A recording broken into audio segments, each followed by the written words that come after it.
The biggest transfer window in Aston Villa's history.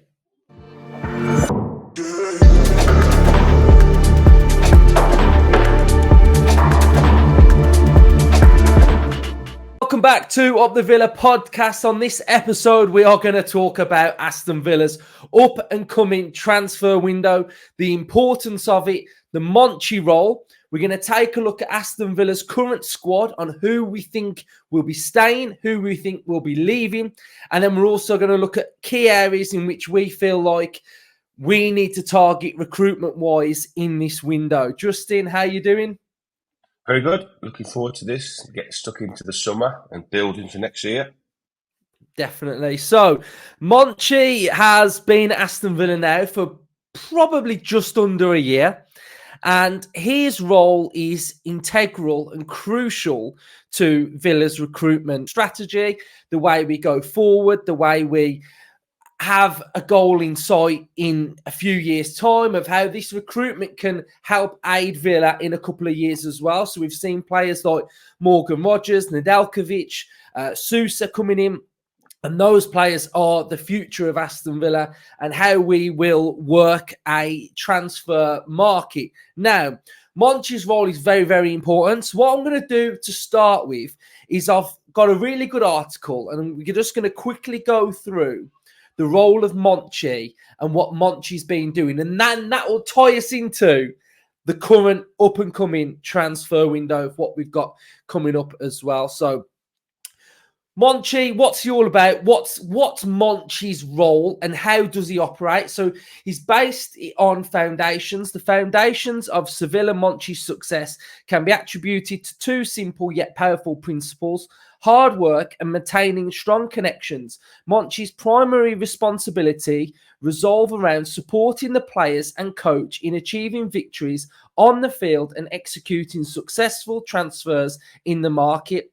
And I think that one's quite important, isn't it, Justin? Because even though Monchi's head of recruitment, he's kind of the face of Unai Emery's Aston Villa. You know, when we're seeing him after games and he's like high-fiving the players, he's got quite a big role in the way in which Unai is operating, the way that we're going at the minute. So what are your thoughts on like seeing Monchi like around quite a bit? When I came in, it was very important for him to bring somebody in that he could work alongside and he trusted in the role. Was probably the most important part of any football club is recruiting players, isn't it?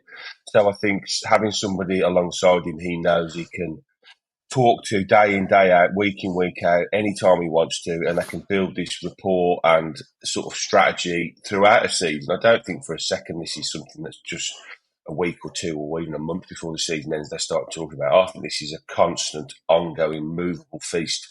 They're constant, that team that Monchi leads, I'm sure it is a team, would be scouting the world, and the V Sports Network obviously is very important to tie into. That's something that they are trying to build massively all over the world. So he's talking to scouts from all those clubs as well who have got their feelers out everywhere. So it's not just trying to pick out players that everybody can scout that play in the Champions League and they're young and up and coming at different clubs. It's about picking up the little barkings, that are coming through all over the world. So I think this relationship is arguably probably the most important relationship at the club, isn't it, these two? Yeah, I agree. So how does Monchi work his scouting process then? It's really, really interesting. So we're gonna talk about now the two main points of what Monchi and how he gets it operated. So the scouting process, Monchi has implemented a distinctive approach to scouting, dividing it into two distinct phases: gross scouting and net scouting. The aim of this division is to allow the sports director and the scouting department to work independently without coordination with the head coach. So Unai has no sort of involvement in this scouting process. By doing so, the coaching staff can fully concentrate on their primary responsibilities of working with the team and winning games. So growth scouting is the early phase of Monchi's scouting. So during the growth scouting phase, each scout focuses on watching as many games as possible in their assigned country or area without a specific target in mind.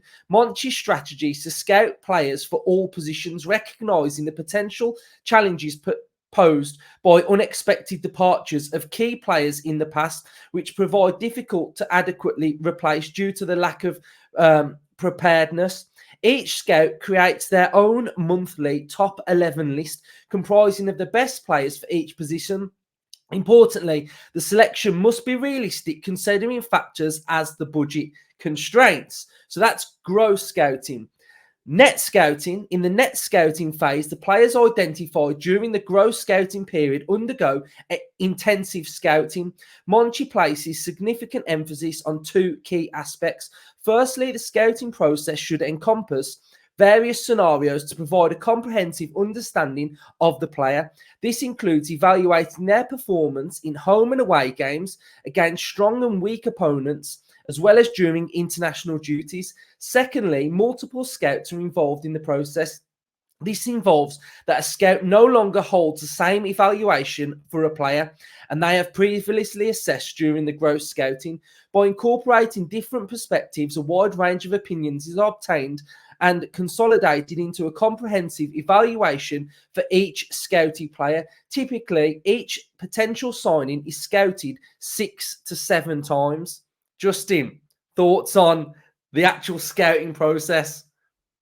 Yeah, I think when you break down the importance of somebody's opinion, first of all, I think you've got to trust the person you're going out to look at these players, because that's ultimately who you sort of that's the feedback you're getting. So you've got to trust that person's opinion. And then I think when they come and give you that player, you've got to have all of the data and everything to back up what you need in a player. So I like the idea that go out and just scout players and build up sort of a big catalogue of players in every position that we might need. And then if we do lose a player in a certain position, then you can go to Unai and say, okay, right, it's not a problem. You've lost whoever, so we need to sign this. These are the players that you need to look at. And then it might be that Unai will say to him, okay, well, that our current left back, he wasn't attacking enough. So have you got one in that group that's slightly more attacking or slightly better defensively? Or have you got a right winger that can play off the left? So all of these tiny minutiae of details make up that sort of bigger picture of a player, and then it's ultimately, there are hundreds of thousands of players in the world, isn't there? And every single club wants the best players. So picking, Brighton have had a really good track record recently of picking these players up from solely scouting. And half the players that rocked up at Brighton over the last 3 or 4 years, I've never heard of, but they've gone on to be absolute great footballers. So there is an art to this, and hopefully the setup we've got at Villa now is one of the best in the world at it. That's certainly, for me, probably as important as anything in the club. I agree. So next phase, negotiating process. After the intense scouting process, Monchi involves the coach in April to collaborate on the player selection. Monchi explains that the coach provides a list of profiles he deems necessary to improve the team. Based on these desired profiles, the scouting department identifies suitable players who align with the coach's expectations. From an initial pool of over 500 players from gross scouting, a narrowed down list of approximately 6 to 8 players per position is created. This list is presented to the coach with the aid of video footage. In addition to traditional factors such as physical, technical, and tactical, as well as psychological profiles, certain criteria hold immense importance for Monchi when evaluating selected players. So we've got economic conditions. The encompasses the player's current market value, potential release clauses, and salary expectations over the duration of their contract.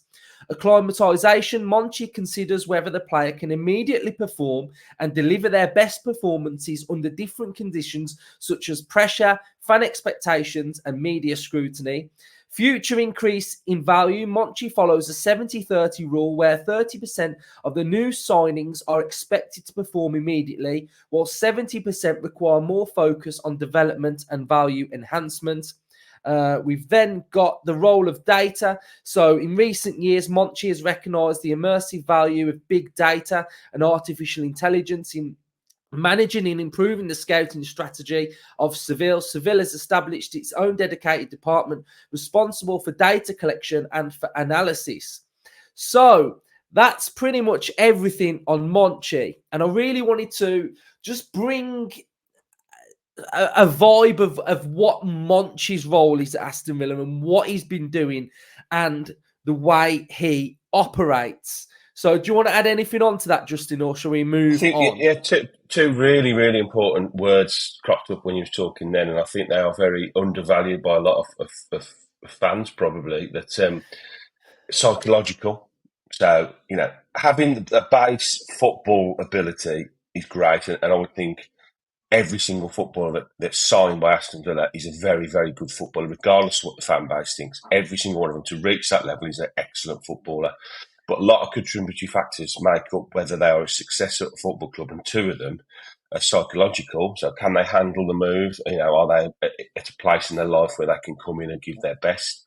And then acclimatisation. You're sometimes asking these young footballers. I think we saw it with Duran. He came from America, so he'd already moved to a point, and then over to England. They have to come over and they have to settle in a new country. And I think we ask a lot of young people. Imagine I've got a daughter who's 21. Imagine her just suddenly going to Peru to do hairdressing. Yes, she could probably do hairdressing, but is she going to be at her best when she's got to find somewhere to live, new people, new friends, and everything?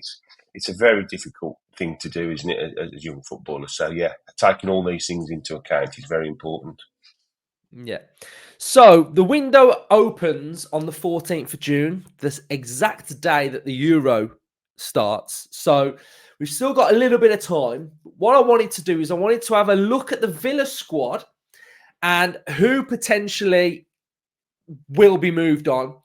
There's been a lot of talk of Villa may have to sell a given player to be able to spend.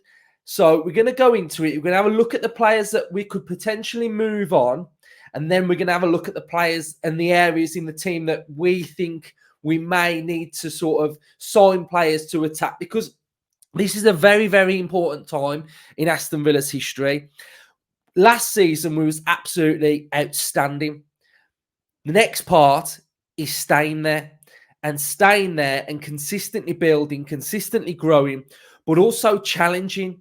We're going to be going into the Champions League. It's important we've got the correct squad to be able to compete, and not only compete, to try and go deep in it, try and finish as high as we possibly can. So the reason why I think this is the biggest window in our history is because we've done a very, very difficult part of it. We've actually been able to climb that Premier League table and get to a period and an area where we all have dreamt of being. But now I don't want to just be like, a Champions League, oh great, it's great for a season. I don't want it for a season. I want it for a sustained period. So now getting this transfer window right for next season is so important for me. So we'll have a look at the team, and then we'll have a look at players that we think we can sort of bring in players and improve. So here we go, Justin. So here I've comprised a team, and in each position I've done our depth. So we've got left back, centre halves, goalkeepers, defensive midfielders, left wing, right wing, strikers, and the number 10 area. So, on this list, Justin, of defenders, who do you think could potentially be moving on? Starting right back, I think the definites. I think Kessler Hayden. I think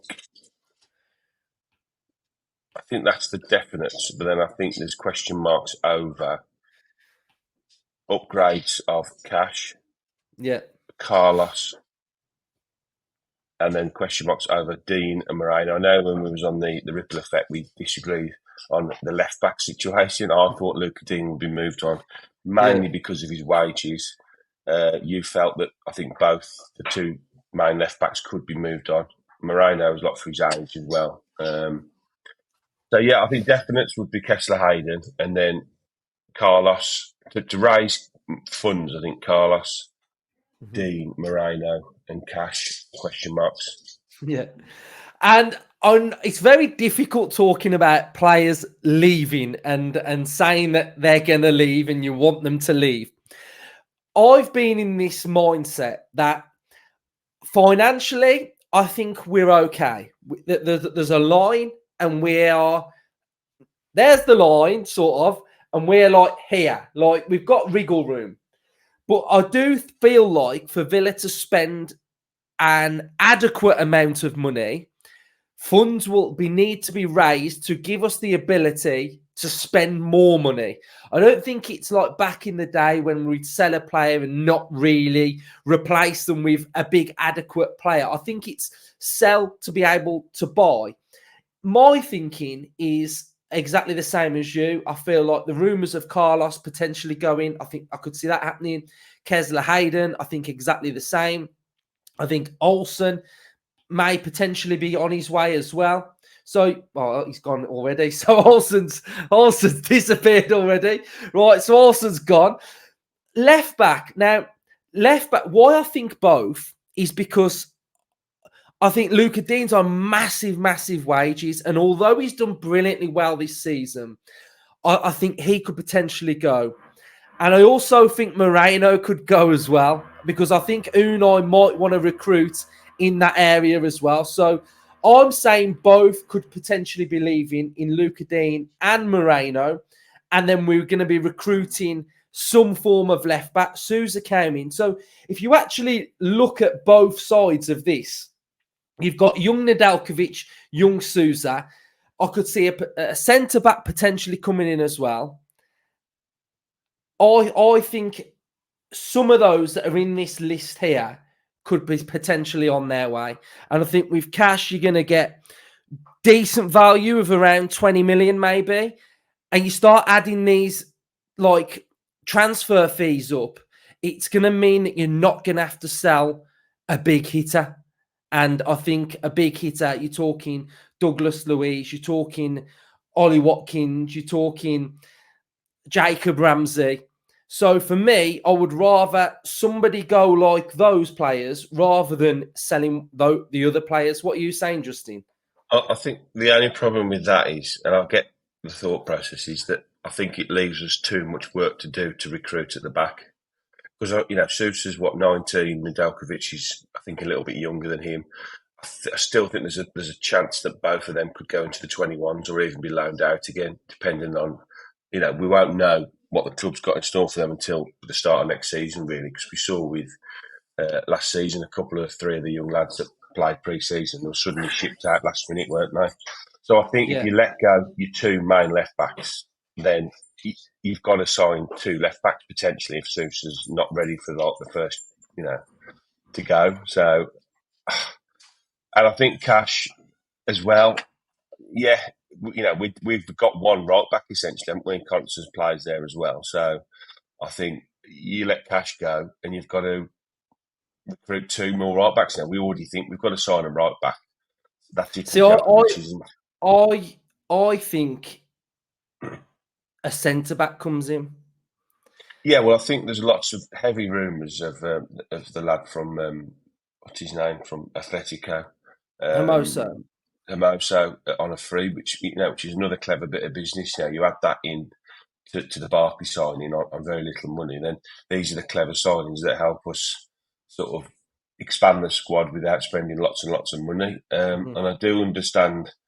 This is why I'm thinking that there is a part of me thinks that this is mainly why one of the big players will go, because in one hit you're getting rid of one player who you could potentially replace and sign two or three others as well without weakening the squad. The biggest problem we had this season was, yes, we had lots of injuries, but we were so down on numbers by the end. So if you suddenly get rid of Cash, Carlos, Dean, Moreno, then you've got to go and sign 4 or 5, 6 players essentially to be where we were this season. So I do think a lot of these players are available, and we would want to upgrade them, but I don't see them going unless we do upgrade those positions. I don't think it's going to be a mass sale. So the likes of a Louise for say 70, 80 million, if we could get that for him, all of a sudden with amortisation allows us to sign probably two or three 40, 50 million pound players. So you can replace Louise and get two other players in for that. Added into that some clever business in the window with Hermoso and Barkley and the likes like that. And then picking up one or two good young kids, all of a sudden you've built a squad, haven't you? Mhm. Yeah. So in my mind, I think another centre back will come in. And I think my vision of Villa for next year is that it's still going to look like three centre halves at the back, and that's the vibe that I'm thinking right now of going into next season. So I'll put a green circle where I think we are potentially going to recruit. So are you saying Cash will stay? I think currently, yeah, given the makeup of our squad, I think he won't be a priority at the moment. I think they'll do. I do think he wants another right back. I think he wants what he'll think of a right back that can probably do more. What Cash going forward can be a little bit not in and out. So I think it's a position they're definitely looking at, and if they can get everything done they want to, then more than likely, I think a right back is coming in. Yeah. I also think they're moving into the midfield area. I think, and when we're putting them in the red, that may be a loan, so they might go on loan. I think Irabun possibly might go on loan. Chambers, I think he's going to be moved on.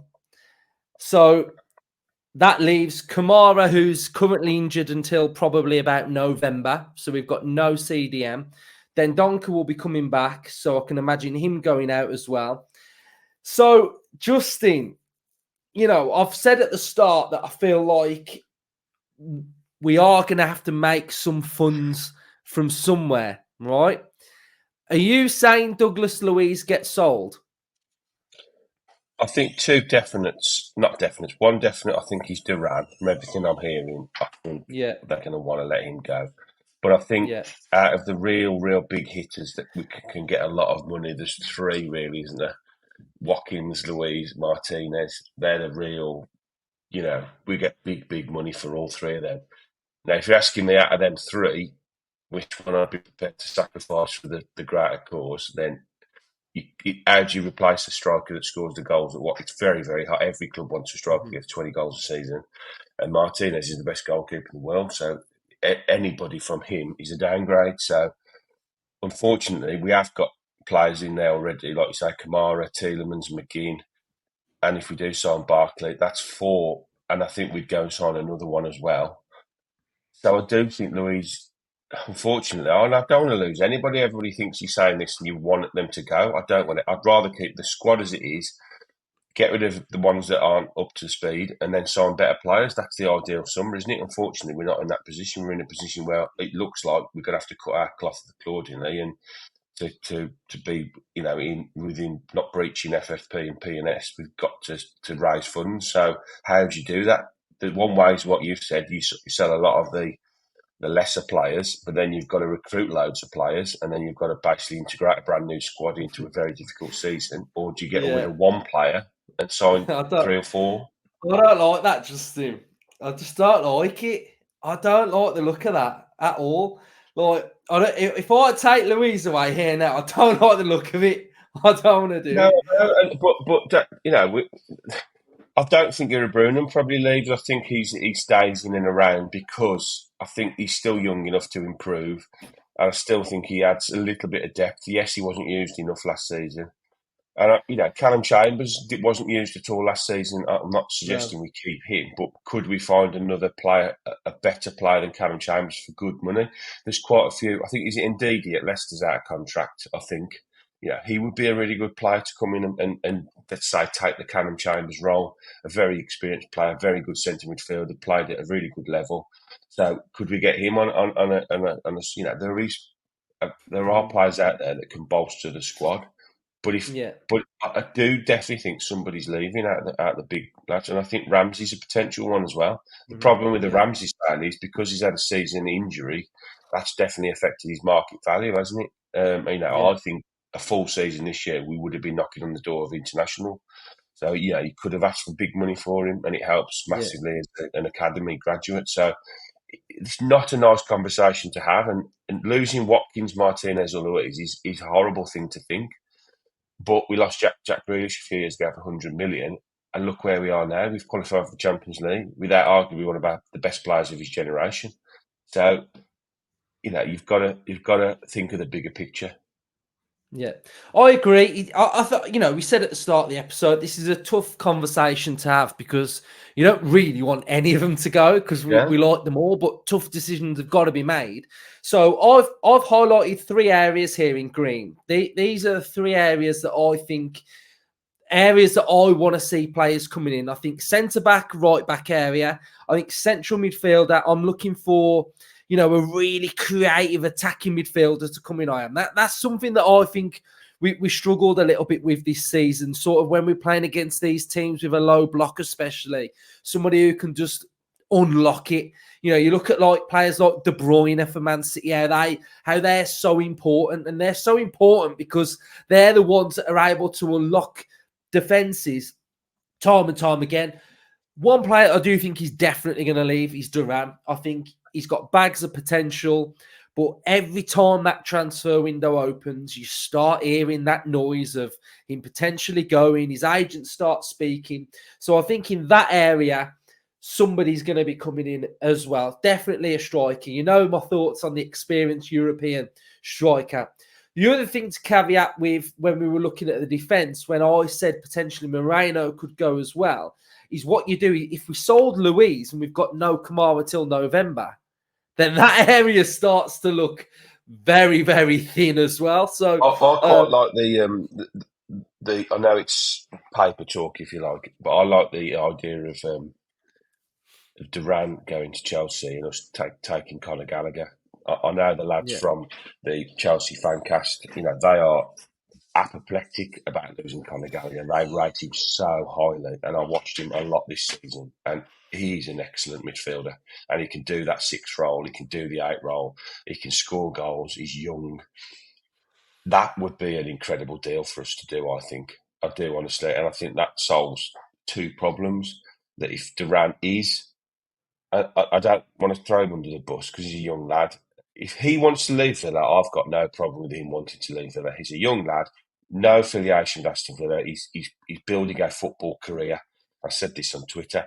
If he wants to leave, it's fine. It's no problem at all. That's your career, your decision, your choice. So just do it. Let's let him go. If there's a deal to be done with Chelsea, if they really want him, and Conor Gallagher is surplus requirements, if we can shift Luiz on for really big money, then we could maybe get Conor Gallagher in, and it would offset a bit of the disappointment of losing Douglas Luiz. Yeah, I think the window as a whole for a Villa fan is going to be really, really interesting. We've already seen the rumour of Ross Barkley coming to Villa, and the more I think about it as well is I think of sort of someone like Zaniolo who's left now on loan. We're not going to be signing Zaniolo. We're not going to be signing Longley. And you think about the 2 players there. Like we had Zaniolo this season, potentially Ross Barkley this season.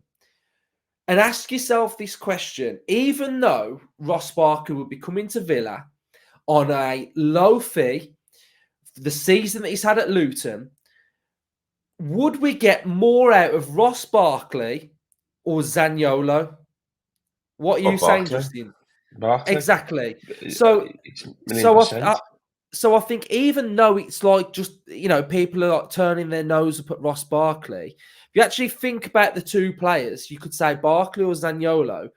Barkley makes a lot of sense for Villa, and it makes a lot of sense for the actual overriding season at Aston Villa as well that's coming up. So, Justin, how do you feel like Villa are going to attack this window?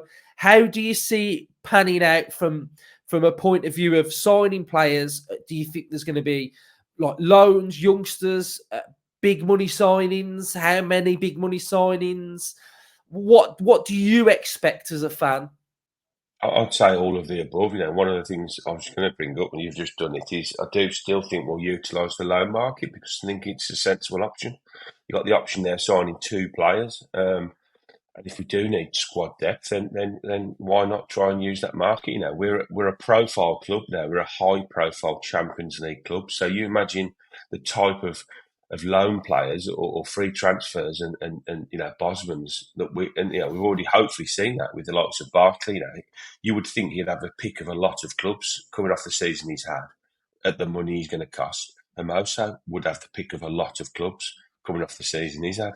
So there is players out there that will be looking to play for the best possible club, and now we're in that bracket. So I think we'll sign young players. I think we'll sign 3. If we sell one of the big hitters, I think we'll sign 3 players of good value. That's where I'm at with that, and I think we might even add 1 or 2 loans in as well. So I do see it being quite a big summer. I was sort of setting myself up for a quietish summer. When I'm saying that, I mean like 2 or 3 out. Few of the players that are out contract and haven't played much, the likes of Dendonk, Coutinho's, Chambers, is that we're all expecting to leave. I think they'll just be eased out. But I do think we're going to see a little bit of a change in the guard. It is an incredibly, as we've said it from the start of this pod, this potentially is the biggest transfer window summer of Villas, maybe even history, because we've made the elite now, we've made Champions League. Next season is going to be incredibly difficult to retain that, and that is the aim for next season, is staying where we are in the league, having a really good Champions League. Retaining our position now in that top 4 is now where we need to be aiming at, and it's going to be difficult without endless pots of money to throw at it. Even with endless pots of money, we've seen clubs fail. Man United have spent absolutely fortunes trying to get back in that top 4, and it just doesn't happen without the structure, and we've got that in place now. So if we can just have a really good window and put out, which I'm confident we will, first game of next season, I would hope we're going to have 2 players at least in every single position of quality that we will trust to play whenever we need them, because we've seen now it's a squad game, not an 11. So huge summer, lots of work to do, but I'm very excited what we're going to do. Yeah, and you've picked up the big word, the important word, quality. It's important that we've got the adequate quality across the whole squad going into next season. I'm exactly like you. I think it's going to play out how you think it's going to play out. Villa fans, let us know how you think it's going to play out. Who do you think is going to be coming in? What areas do you think we need to strengthen? What areas, if somebody leaves, we think we're going to have to go with, and maybe someone might have to leave in this window as well. So I just wanted to preview the window, because there's going to be a lot of transfer episodes that are coming up, and I think it's good to sort of just get a good overriding opener, a transfer window preview of what we can expect from the up and coming window as well. So cheers everyone for watching. Up the Villa. Villa.